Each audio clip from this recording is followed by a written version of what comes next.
Good morning and good afternoon, depending when you're watching this. I'm Martin Casado, and I'm here with Dr. Larry Goodman, having a conversation on the law of attraction, the real deal. How's it going, Doctor? It's going great. Doing fine. We're going to go right into this for a matter of time, but I want to define the law of attraction. And one of your mentors that you talk a lot about, and also in the book, is whatever we think about and we think about, we bring about. What is your definition on the law of attraction? So the law of attraction has many different names and many different applications. It's also called the law of cause and effect.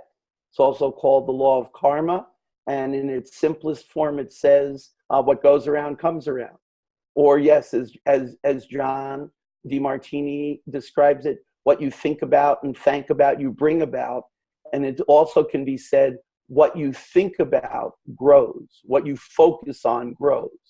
And the thing about the law of attraction, I think that's the most misunderstood is that the law of attraction is completely non-judgmental. Meaning, if what you're focusing on is negative, like worrying being a negative affirmation, if you worry about something, don't be surprised if that thing that you worry about or something else equally negative becomes what flows into your life. It really is that non-judgmental. By the same token, if you focus on positive outcomes and build a sense of positive expectancy, then you'll attract and create and become more to the positive end of things. Right. Well, that leads me into my next question. What is your interpretation or definition over the years, and the many names this law has been named over the years? I'm sure this is the law of the attraction, but what it used to be called, or has it been named many things, or this is the law? Ego shows up, and everyone who ever discovers, in quotes, this principle wants to name it after themselves or name it the way that their mindset was at the time that they discovered it. So yes, it's been called the law of attraction. It's been called karma. It's been called the law of cause and effect. It's been called the power of focus. It's been called the power of intention. It's been called all those things. And I'm sure before the end of time, it'll be called just as many other things. Right. All right. So what is the drawback or the detriment of following certain motivational speakers and or coaches, excuse me, who own you into the attraction aspect of it, but don't really tell you the real secret is, to have an idea and take action? What are your thoughts on that? So when John was interviewed for what became the book and the movie The Secret, what was left on the cutting room floor was the rest of John's interview. And what I mean by that is the part about the law of attraction, the secret of the law of attraction that nobody really wants to hear is that while it's true that what you focus on grows, the part that gets left out is if you do the work. And that's the part nobody really wants to hear, because it's the least elegant part. It's the least fun part of creating a desired result. So you see the girl walking on the beach, or the guy with the six-pack of abs, and your ego may think, boy, I'd really like to have a body like that. Your ego doesn't think through the 4 to 6 hours a week he must have spent, the dietary restriction and discipline he must have put in, the amount of water he had to consume, and all of the work it took to create the desired end. You just see the end result and say, yeah, I want that. Or we were earlier this year at the Grant Cardone 10X event at Marlin Stadium, where there were 36,000 people there from all over the country and 56 other countries. And what was so interesting was The first 2.5 days of it were the event, the event, the event, the event. On Sunday, what Grant did was he unpacked all of the steps that it took to create the event. And what he really did in many ways was he destroyed the illusion of what it looked like to be the guy on the stage in front of 36,000 people, and wanted everybody to get the real picture that if this is what you want, this is what goes into it. There was the planning, there were the call outs, there were the call ins, there was the ad spend, there was the billboards, there was all the negotiations with all the people, that by the time you get through hearing all of the work it takes to create the event, that really winds up being what separates the men from the boys, or the women from the girls, because having this life, this dream life, you know, the life of your dreams, it's a lot of effing work. Yeah, and that's the part of the story that's the secret. That when John saw the finished product, he said to the person that wrote the book and made the movie, hey, listen, you know, you're marketing the illusion to the many, and only the few are going to see the truth, and they're going to have an infatuation with having the desire for all the goodies, and they're going to come to resent that they didn't get told how hard it was going to be to get there. Because everybody has this very romantic notion that, oh, in order to have $1 million, I just have to, as you put it, I just have to own my way into abundance.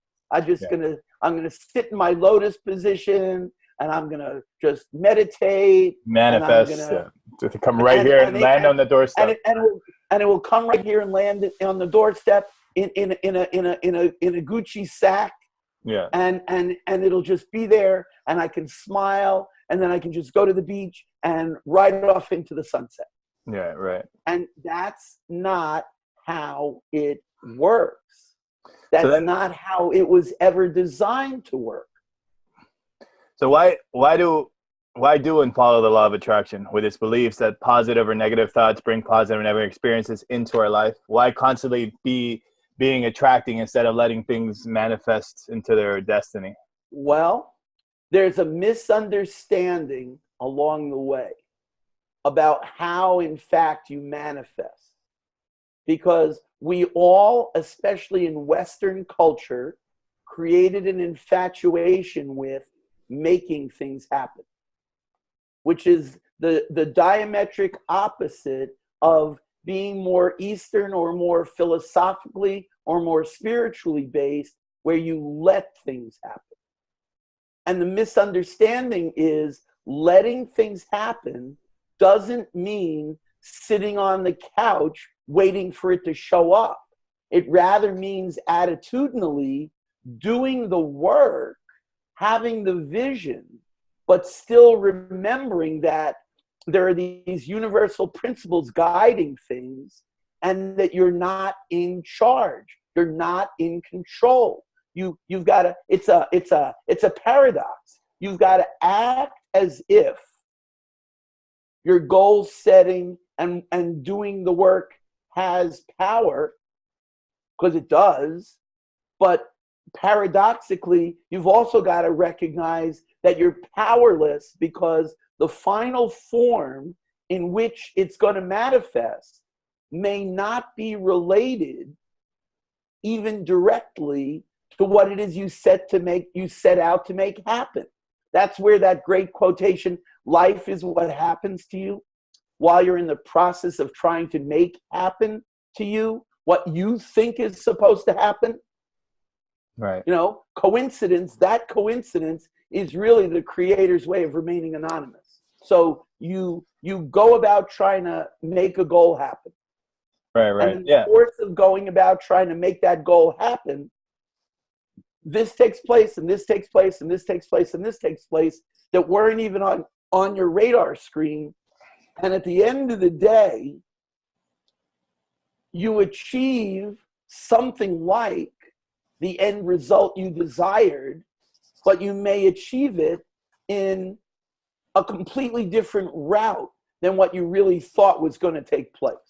Right. That's how most of my things in following my kind of a hero's journey per se, all these things that I perceived that were kind of happen and all these things, they actually did happen. They just didn't happen in the form that, in the fantasy that I thought of. It all happened with hard work and dedication and night and day just doing work. But these things manifested, but they didn't manifest that way. And I look back, I go, wow, all this stuff is here right now. And it's an interesting, it's not the way we fantasize about it, and it doesn't all come to form.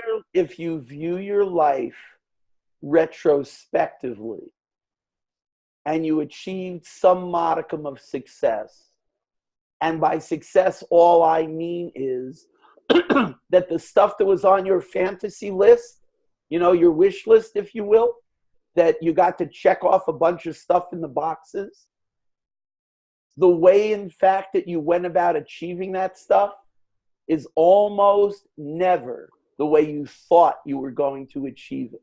Yeah, do I know that? Well, we all do. Well, go into another thing. Is there a place where you take that time and the moments to set your rituals into play? Like setting your time when you have to go to work, or at 6 o'clock, the same dedication that we put going to a gym class at 6 o'clock. Like, where do you set these practices to set your intentions and action play for the law of attraction? So that here's another cliche that speaks to that. Those who fail to plan to fail. So the bulk of the way you achieve your success on any given day really starts out with the rituals that you put in place during your first hour of the day.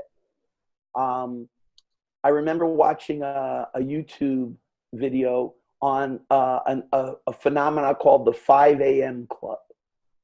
And what the 5 a.m. Club really is, it's an unofficial club, if you will, that if you interview enough very successful people across time, what you'll find out is that they're all living a truth that the quotation from Benjamin Franklin, back when Benjamin Franklin was around, turns out to be, he must have been a member of the 5 a.m. Club too, when he said, early to bed and early to rise makes a man healthy, wealthy, and wise. So the 5 a.m. Club, when, what the heck was his name?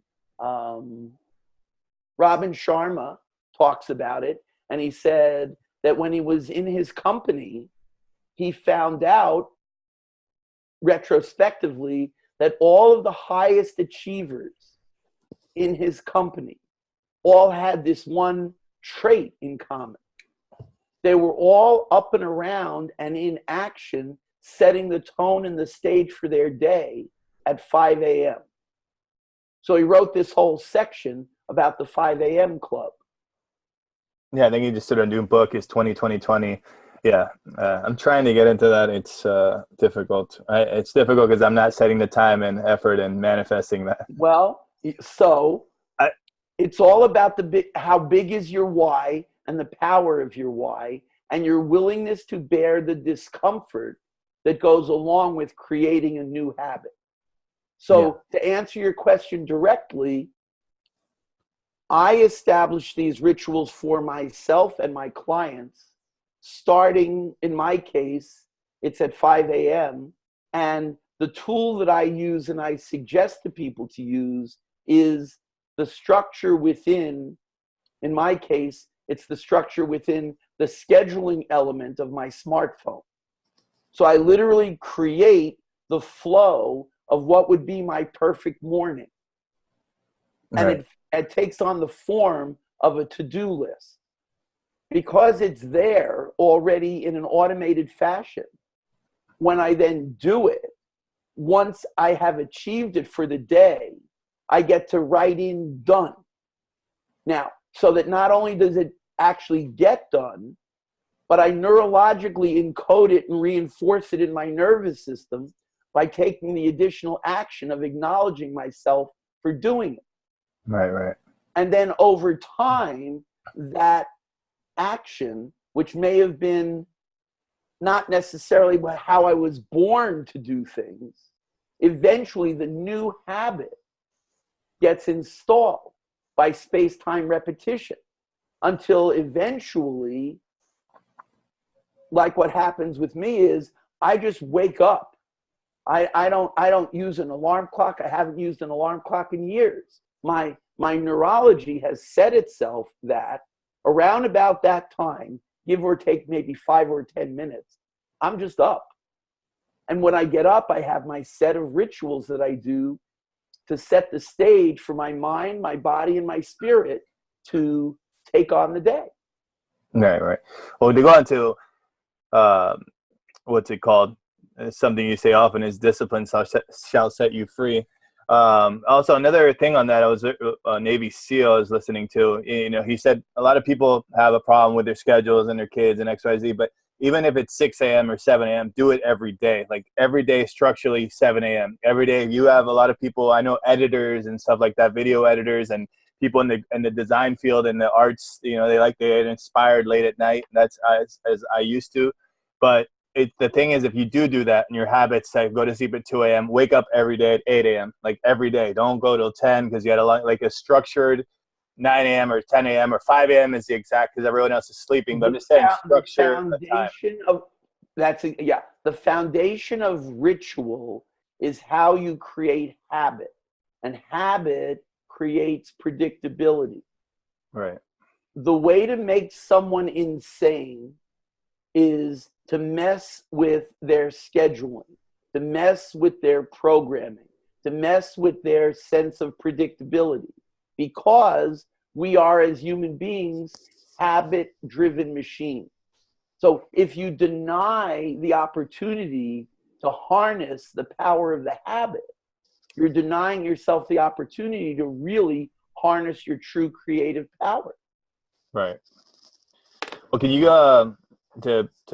for time reasons, I wish we have more time on these. We're trying to keep these lower, about 20 minutes. But can you give like a heartfelt example or for a way that these laws guided you? Is there something that you did all this discipline, did all these time? What is this result of these rituals? Can you give one example of what you set an intention and set the discipline, set the action? And many years ago, I had my own tipping point in my life. I had achieved a level of success and then hit what really turned out to be a wall. It was a wall where the stuff that I had achieved, as gratifying as it was, no longer appealed to me. And I got really, really terribly depressed and immobilized. And I couldn't really figure out a way out. So I did what I advocate people doing, which is I got a coach. I told him what happened. We took a look at how it happened. And he gave me a list of things to do instead.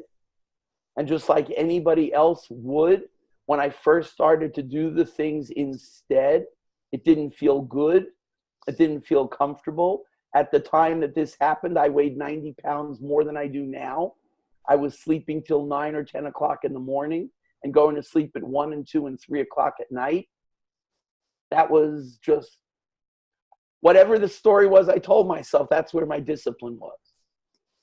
And so from that to now, the depression left, the weight left, the physical fitness came back, and the life I got to live now looks literally like I'm some other guy than I was back then. By setting those disciplines that you instilled those rituals and disciplines. Yes. Right. The touchstone of spiritual growth, or really any growth at all, is the willingness to bear discomfort. In the immortal words of the Nike swish, you have to just do it. Do it. Take action. Discipline shall set you free. How can we find out more about you? Get on a call with you. What is some information you'd like to? So if any of this speaks to you, we have a book out called Fridays with Goodman. You can get it at Amazon or on the website, goodmanfactor.com. Yes. And you can fill out the self-assessment tool that we've created is a wheel. It's a wheel where you score yourself on where you feel that you're at in each area of life: spiritual, mental, physical, financial, career, family, social, and recreational. And if you fill it out and then you send it in with your contact information, we can get on a call for no charge. We can talk about why your wheel looks like it looks and how it is we could create with you the life you'd love to have. Right. And that would be at that first one on the wheel would be at www.yourgoodestlife.com. And you can also see some of the videos and actually schedule a 30-minute call with Dr. Larry Goodman. The other thing we have, the wheel, is also at www.goodmanfactor.com/lifeislikeawheel, where you can get the assessment wheel and schedule a call with him. And yeah, again, with the Fridays with Goodman book is available on Amazon.com. It's kind of a almost a testimonial per se in our experience and all these other things, and also using techniques as seen recently of NET, neuro emotional technique, that was also on Will and Grace. What show? I don't watch TV. Grey's Anatomy. Grey's Anatomy shows you. I don't watch anything, but it's a big step. It's something Larry's been. How long have you been practicing NET? Since 1992. Since 1992. So go figure. And it's a lot in the book. It explains a lot of that. So research that a little bit, and to get a call whenever you watch this, you can go to www.goodmanfactor.com. Thank you, Larry. Awesome. Law of attraction. Let's attract more. Take care.